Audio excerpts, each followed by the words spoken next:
प्रबोधनी एकादशी व्रत कथा। ब्रह्मा जी बोले कि हे मुनि श्रेष्ठ, अब आप पापों को नष्ट करने वाली तथा पुण्य और मुक्ति को देने वाली प्रबोधनी एकादशी का महात्म्य सुनिए। भागीरथी गंगा मनुष्य को तब ही तक फल देती हैं जब तक कि कार्तिक मास की प्रबोधनी एकादशी नहीं आती। तीर्थ, नदी, समुद्र आदि तभी तक फल देते हैं जब तक प्रबोधनी एकादशी नहीं आती। कार्तिक मास शुक्ल पक्ष की प्रबोधनी एकादशी के व्रत का फल 1 सहस्त्र अश्वमेध 100 राज सूर्य यज्ञ के फल के बराबर होता है।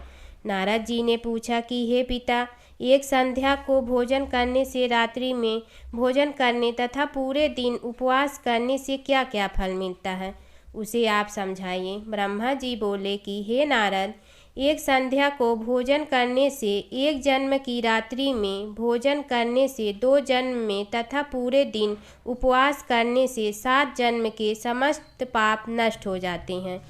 जिस वस्तु का त्रिलोक में मिलना दुष्प्राय है, वह वस्तु प्रबोधनी एकादशी के व्रत से मिल जाती है।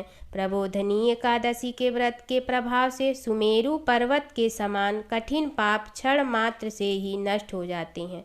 अनेकों पूर्व जन्म के किए हुए बुरे कर्मों को प्रबोधनी एकादशी का व्रत क्षण भर में नष्ट कर देता है। जो मनुष्य अपने स्वभाव अनुसार इस प्रबोधनी एकादशी का विधि पूर्वक व्रत करते हैं, उन्हें पूर्ण फल प्राप्त होता है। हे मुनीश्वर, जो मनुष्य श्रद्धा पूर्वक थोड़ा भी पुण्य करते हैं, वह उसका पुण्य पर्वत के समान अटल हो जाता है।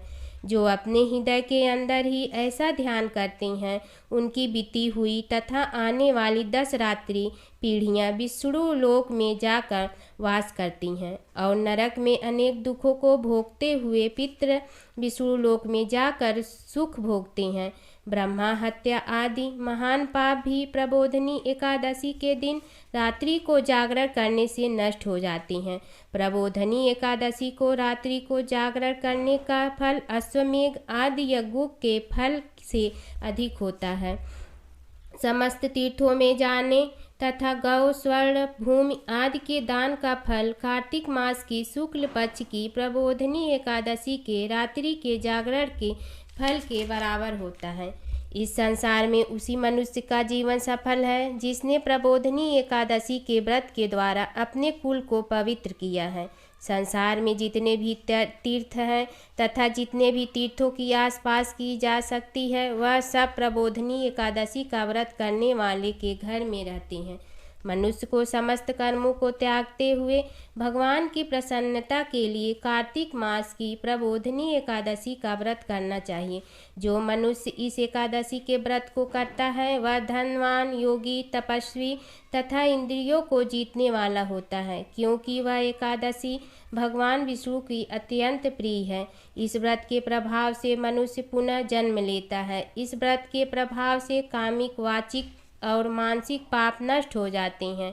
इस एकादशी के दिन को भी भगवान की प्राप्ति के लिए दान, तप, होम, यज्ञ आदि करते हैं, उन्हें अक्षय पुण्य मिलता है। प्रबोधनी एकादशी के दिन भगवान की पूजा करने से बाल, यौवन और वृद्धावस्था के समस्त पाप नष्ट हो जाते हैं। इस एकादशी की रात्रि को जागरण करने का फल सूर्य ग्रहण के समान स्नान करने के फल से सहस्त्र गुना अधिक होता है। मनुष्य जन्म से लेकर जो पुण्य करता है, वह पुण्य प्रबोधनी एकादशी के व्रत के पुण्य के समान व्यर्थ है। जो मनुष्य प्रबोधनी एकादशी का व्रत नहीं करते हैं, उनके समस्त पुण्य व्यर्थ जाते हैं। इसलिए हे नारद, तुमको भी विधि पूर्वक विष्णु भगवान की पूजा करनी चाहिए। जो मनुष्य कार्तिक मास में धर्मपरायण होकर अन्य व्यक्तियों का अन्न नहीं खाते हैं, उन्हें चंद्रायण व्रत का फल मिलता है। कार्तिक मास में भगवान दान आदि से उतने प्रसन्न नहीं होते जितने कि शास्त्रों की कथा सुनने से प्रसन्न होते हैं। कार्तिक मास में जो मनुष्य भगवान की कथा को थोड़ा बहुत पढ़ते या सुनते हैं, उन्हें 100 गौ के दान का फल मिलता है। जो मनुष्य अपने कल्याण के लिए विष्णु भगवान की कथा सुनते हैं, वे अपने कुटुंब का उद्धार करके 1 सहस्त्र गौदान का फल पाते हैं। जो मनुष्य प्रबोधनी एकादशी के दिन विष्णु की कथा सुनते हैं, उन्हें 7 दीपों के दान का फल मिलता है। जो विष्णु की कथा भक्ति पूर्वक सुनते हैं और कथा बाँचने वाले ब्राह्मण की यथोचित पूजा करते हैं तथा उसे संतुष्ट करते हैं, वे उत्तम लोक को जाते हैं। इस प्रकार नारद जी बोले कि हे ब्रह्मा जी, अब आप एकादशी के व्रत का विधान कहिए और कैसा व्रत करने से कौन कौन सा पुण्य प्राप्त होता है वह भी समझाइए। ब्रह्मा जी बोले कि हे नारद, इस एकादशी के दिन मनुष्य को ब्रह्म मुहूर्त में उठना चाहिए और नदी, तालाब, कुओं आदि पर स्नान करने तथा व्रत का नियम ग्रहण करना चाहिए। उस समय भगवान से विनय करनी चाहिए कि हे भगवान, आज मैं निराहार रहूँगा और दूसरे दिन भोजन करूँगा, इसलिए आप मेरी रक्षा करें। इस प्रकार विनय करके भगवान की पूजा करनी चाहिए और व्रत का प्रारंभ करना चाहिए। उस रात्रि को भगवान के समीप गीत, नृत्य, बाजे तथा कथा कीर्तन से समस्त व्यतीत करनी चाहिए। प्रबोधनी एकादशी के दिन कृपया को त्याग कर बहुत से पुण्य अगरबत्ती, धूप आदि से भगवान की आराधना करनी चाहिए। शंख के जल से भगवान को अर्घ्य देना चाहिए। इसका फल तीर्थ दानाद से करोड़ गुना अधिक होता है। जो मनुष्य अगस्त पुष्प से भगवान की पूजा करते हैं उनके सामने इंद्र भी हाथ जोड़ते हैं। कार्तिक मास में जो बेलपत्र से भगवान की पूजा करते हैं उन्हें अंत में मुक्ति मिलती है। कार्तिक में जो मनुष्य तुलसी जी से भगवान की पूजा करता है उसके 10,000 जन्म के समस्त पाप नष्ट हो जाते हैं। जो मनुष्य इस नाम में श्री तुलसी जी के दर्शन करते हैं या छूते हैं या ध्यान करते हैं या कीर्तन करते हैं या रोपण अथवा सेवा करते हैं, वे 1000 कोटि युग तक भगवान के घर में रहते हैं। जो मनुष्य तुलसी का पेड़ लगाते हैं उनके कुटुंब में जो पैदा होते हैं वे प्रलय के अंत तक विष्णु लोक में रहते हैं। जो भगवान की कदम पुष्प से पूजा करते हैं वह यमराज के दुखों को नहीं पाते हैं।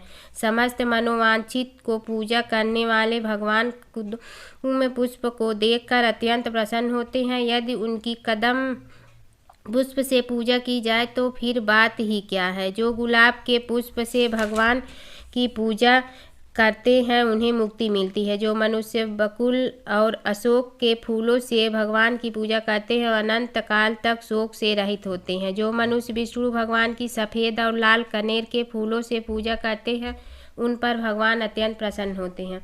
जो मनुष्य विष्णु भगवान की दूर्वा दल से पूजा करते हैं वे पूजा के फल से 100 गुना फल अधिक पाते हैं। जो भगवान को शमी पत्र से पूजा करते हैं वो भयानक यमराज के मार्ग को सरलता से पार कर जाते हैं। जो मनुष्य चंपक पुष्प से भगवान विष्णु की पूजा करते हैं वे आवागमन के चक्र से छूट जाते हैं। जो मनुष्य स्वर्ण का बना हुआ केतकी पुष्प भगवान पर चढ़ाते हैं उनके करोड़ों जन्म के पाप नष्ट हो जाते हैं। जो मनुष्य भगवान की पीले और रक्त वर्ण कमल के सुगंधित फूलों से पूजा करते हैं उन्हें श्वेत द्वीप में स्थान मिलता है। इस प्रकार रात्रि में भगवान की पूजा करके प्रातःकाल शुद्ध जल की नदी में स्नान करना चाहिए।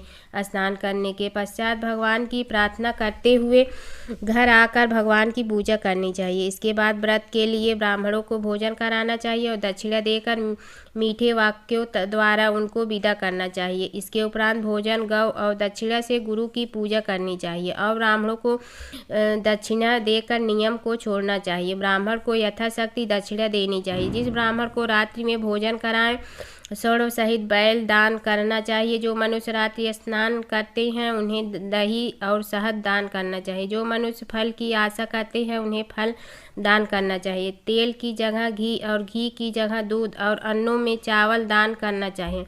जो मनुष्य इस व्रत में भूमि पर शयन करते हैं उन्हें सब वस्तुओं सहित शय्या दान करना चाहिए। जो मौन धारण करते हैं उन्हें स्वर्ण सहित तिल दान करना चाहिए। जो मनुष्य कार्तिक मास में उपाहन धारण नहीं करते हैं उन्हें उपाहन दान करना चाहिए। जो इस मास में नमक त्यागते हैं उन्हें शक्कर दान करनी चाहिए।